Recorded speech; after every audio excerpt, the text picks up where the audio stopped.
going on, guys? JSGC here, and we are here for another Manchester City transfer video. We're still going daily with City transfer videos for a couple more days for you guys to enjoy. So if you haven't already, please do subscribe to my channel. It is free. Also, don't forget social media links. They're in the description if you want to go and follow me on my Twitter, Instagram and TikTok. Email also in the description too if you want to hit me up for any sponsorships for any videos or any general business inquiries. Do leave a thumbs up as well. 200 likes is the aim, and do let me know your thoughts in the comments below, including scoring Manchester City's transfer window out of 10 for this summer. So today we're going to be doing my transfer review. This is part 2. We did part 1 yesterday of a transfer roundup going through all the deals involved in Manchester City, and I said we'll put another video out, part 2, where I'm going to review everything that's happened and then give my thoughts and score out of 10 on how I think Man City have done in this window. And I think the best way to be able to review Manchester City's transfer window is to start right at the very beginning of the summer and where we was and where we ended up and what we ended up doing in between. So Manchester City, we went into the summer, we had our first saga just before the start of the summer transfer window, and that was Jude Bellingham. There was a lot of talk throughout April and May about Jude Bellingham choosing Manchester City over Real Madrid and Liverpool. There was a little bit of a saga going on. I mean, every single week we were speaking about City transfers. It always involved Jude Bellingham, and it was decided very early in the window that he was going to join Real Madrid instead. Now, not too disappointed about that, whilst I would have loved Jude Bellingham at Manchester City because I think he's a highly rated player. I also think Manchester City would have been spending vast amounts of money on the next biggest upcoming prospect because that player is available, rather than signing someone who I think may be right for Manchester City. And I think the one thing we needed to do this summer was really think about what we want to do when it comes to central midfielders. Was Jude Bellingham going to be our long-term Kevin De Bruyne replacement? Maybe, but I think if we're spending over £100 million on a central midfielder, I want that central midfielder to be starting week in, week out. I don't want them to be a squad player, and certainly for the amount of money that we're talking for Jude Bellingham, I would be expecting that to more than likely be some kind of long-term replacement for De Bruyne. And I think Jude Bellingham would have ticked all them boxes. As I said, I think he'd have been a really good signing for Manchester City. I'm just not entirely convinced that Manchester City were pushing all out for Jude Bellingham, and we've since had word that that is the case. And I wasn't entirely convinced about what Manchester City want when it comes to central midfielders, and you'll see what I mean about that when I speak more about our central midfielders in a bit. So Man City clearly had that £100 million to one side ready to bring in a central midfielder. If it wasn't going to be Jude Bellingham, the next player that was linked with the club was Declan Rice, and Man City were willing to spend up to £90 million on him. It's always been reported over the last few months that he was going to be joining Arsenal. He was the club that he wanted to join. It was the club that he was pushing to get done. And as I was saying at the time, I just feel like Manchester City, again, like with Jude Bellingham, City were interested, but I just don't think it was anything more than interest, despite what the rumours were saying and saying that Man City were putting bids in. It just wasn't how Man City really do their transfers, and I'm not, again, entirely convinced about what Man City wanted when it came to central midfielders, because Declan Rice would sit into the hole next to Rodri very nicely, and it'd be great to have quality competition there. But we've been reporting very early since the summer City wanted to keep hold of Calvin Phillips. At the time, John Stones wasn't injured, and all of a sudden I was saying if we were spending 90 million quid on Declan Rice, are we wanting a little bit more from him? How offensively going forward? How good is he?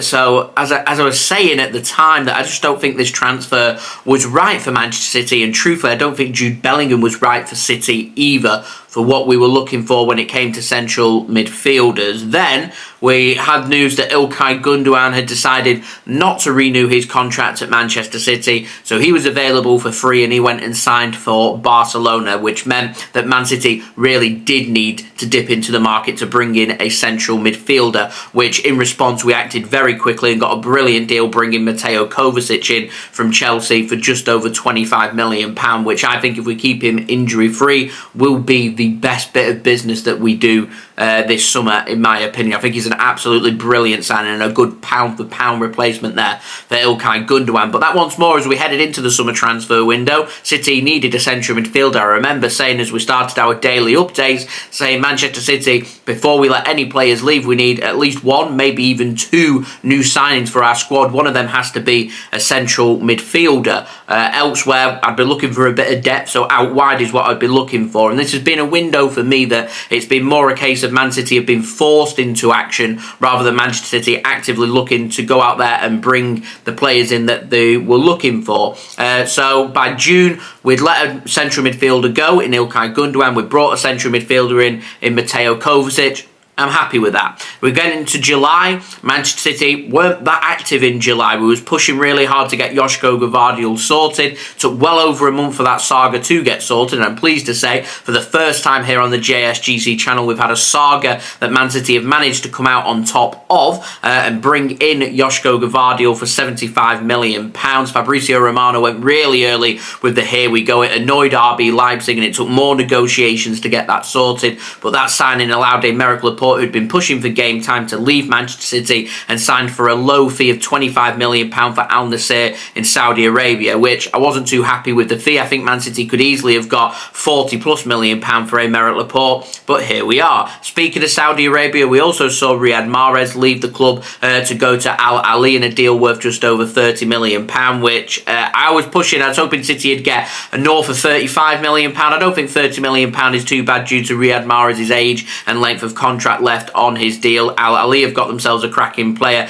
and just what I was saying before, it's Man City selling players that's forced us into action. I wanted a wide player, even if we kept hold of Riyad Mahrez. I wanted that quick, rapid winger, someone who could offer something a little bit different, and that's something City have chosen to do in this window, adding Jeremy Doku from Stade Rennais for £55 million. He's a raw talent. He's going to need time. It's going to need at least 2 years to settle in at Manchester City, and because we brought a wide player in, our squad then looked pretty set. We just needed a central midfielder, and then Man City towards deadline day started toying about with young players. We let Cole Palmer leave and a deal worth £40 million plus £5 million in add-ons on transfer deadline day to Chelsea, which means there is, in my opinion, a space now for a young player, but Man City have let a lot of young players leave this summer, so Oscar Bob stays at Manchester City because of that. We did manage to keep hold of Kyle Walker, despite him very nearly joining Bayern Munich. His new contract at City is going to be announced very soon. We also managed to keep hold of Bernardo Silva. There wasn't really much of a saga on that. There wasn't that much interest. No one could really afford him. Man City kept putting up their price. He signs a new deal, a one-year extension, which apparently has a release clause. So I suspect next summer we will have a saga where Bernardo Silva once more will be a year older and will have 2 years left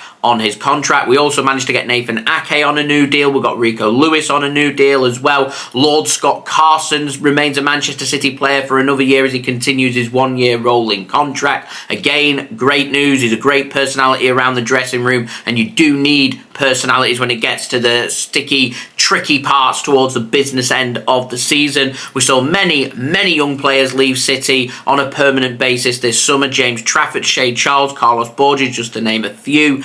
Taylor Harwood-Bellis could be another player leaving. He's been loaned out to Southampton. They've got an obligation to buy for £20 million if they're promoted this season back to the Premier League. We've seen James McAtee head out on loan back to Sheffield United, where he spent last season as well. And because of that, Man City needed more depth and decided on transfer deadline day to add Matheus Nunes for just over £50 million from Wolverhampton Wanderers into the middle to help with numbers and also help with Manchester City, because he could play right across midfield with that injury that we had this summer to Kevin De Bruyne out until 2024. We did also see Tommy Doyle leave on loan to Wolverhampton Wanderers. Now, finally, Joao Cancelo, he left Manchester City to join Barcelona. I said I'm going to give my opinion on that. I think Man City could have got a permanent sale. I think Man City could have done a lot more when it came to that transfer, and Man City's insistence not to say no to Barcelona at times is very frustrating.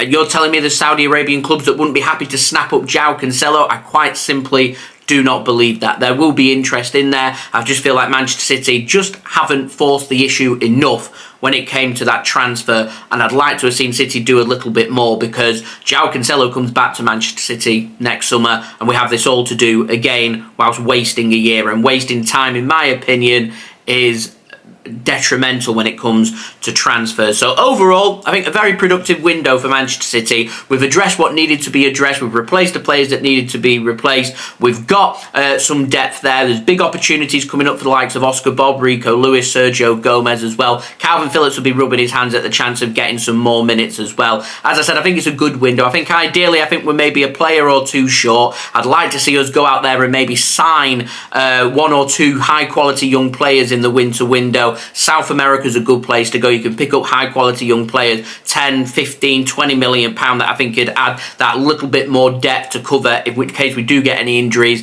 and then in the summer assess the situation again like we have with Maximo Perrone and loan them out if we need to. In my complete honest opinion though, a big season to come. I think it's been a good window from City, and in my opinion, 9 out of 10. The only thing we've got is Zach Steffen is still a Manchester City player. Was linked earlier in the window with going out on loan. Nothing materialised, and as far as I'm aware, nothing is not registered at Manchester City. There's nothing happening. I presume City may want to pursue a loan into the EFL as that window remains open for a couple more weeks past the transfer window. So we'll see what happens with regards to that. But all in all, I'm happy with Man City's window. Do let me know your thoughts in the comments below. Rate Man City's transfer window out of 10. To leave a thumbs up. 200 likes is the aim, so any help towards that would be much appreciated. Subscribe if you're new around here. Press that red button, press the bell and put your push notifications on. Social media links, they're in the description below and sliding across at the bottom of the screen if you want to go and follow me on my Twitter and Instagram. Email also in the description too if you want to hit me up for any sponsorships or any videos or any general business inquiries. And I'll see you all again tomorrow for the next daily Manchester City transfer update. So I've been JSGC. Thank you everyone for watching. I hope everyone is safe and well. Peace.